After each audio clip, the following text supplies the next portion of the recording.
আমার ভোট কেন্দ্র হলো বন্ধুয়া দৌলতপুর উচ্চ বিদ্যালয়। এখানে আমি ভোটার।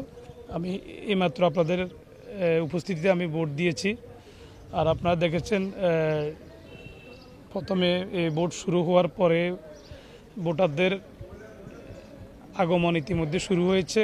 আর আমি বিশ্বাস করি দীর্ঘদিন এখানে আমি রাজনীতি করেছি এবং কি এবারে জাতীয় নির্বাচন প্লাস উপজেলা নির্বাচনকে কেন্দ্র করে আমি আজকে নভেম্বর মাস থেকে আমাদের জাতীয় নির্বাচন এবং কি উপজেলা নির্বাচন জানুয়ারি মাসের 7 তারিখের পর থেকে বিভিন্ন ফুলগাজীর বিভিন্ন ওয়ার্ডে বিভিন্ন ইউনিয়নে আমি গণসংযোগ করেছি, জনগণের ভিতরে সাড়া সৃষ্টি করেছি এবং কি আল্লাহর রহমতে আপনারা জানেন বিপুল সংখ্যক জনসমর্থনের মাধ্যমে এবং কি ভোটারের উপস্থিতির মাধ্যমে আমি আল্লাহর রহমতে বিজয়ের ব্যাপারে শতভাগ আশাবাদী।